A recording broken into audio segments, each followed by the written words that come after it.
对人的记忆到底有多久？这是憨憨大年30前一夜冒着雪跑到院子里来的。他过来也没多废话，麻溜走完流程，上架双黄蛋后就直接赖在我们家门口不走了。和我家猫猫狗狗也很要好，有猫欺负小黑，他会第一时间冲出去干架。可谁想到我憨憨居然是别人家散养的猫，白拍了我的驱虫、绝育疫苗和一块2手小天才后被领回去了。时间一晃，憨憨回去也快1年了。这天我和前夫哥在小吃家溜达，突然看到远处一只大黑猫一窜而过，这肥硕的身形我还以为是只蓝胖子。突然这只猫对我们喵喵叫，凑近一看，等等，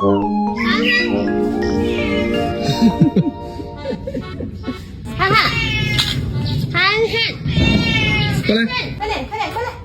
啊，你过来了！没想到1年以后还能遇到憨憨。你现在像猪一样了！这是憨憨不？这是憨憨嘞，这就是憨憨，他耳朵这里还有一个圈圈。哎呀，嘎了单就好，不打架了，头上都没疤了。臭憨了，从前的丧彪，现在变成了一辆大卡车。好了，你进去吧，我们走了，拜拜。你跟着我们走？送我们一点是吧？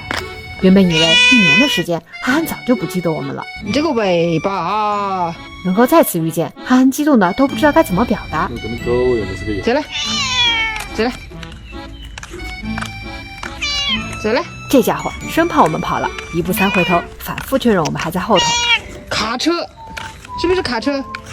这么肥，溜达了一圈，又把他送回家门口了。我们正准备走，憨憨赶紧追了上来。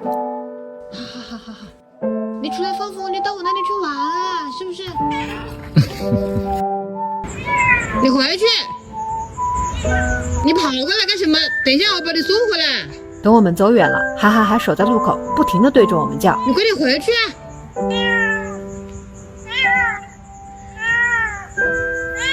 你快回去，我们也要回去了。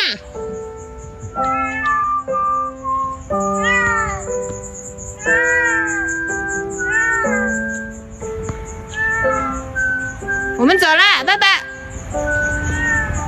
我下次来看你喽，带吃的来看你好不？我们走了。这一声声喵喵，谁能受得了？我这里看了一眼我们的走，好不？我都不让人跟你交的。看一看我好羡慕你，我公交不得门口那头。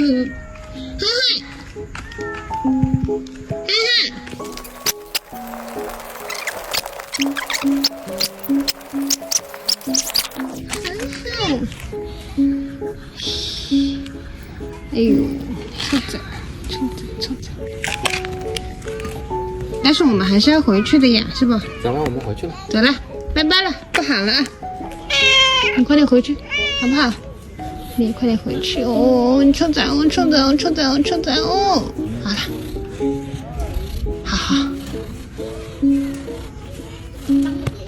好了，走了，过几年再过来。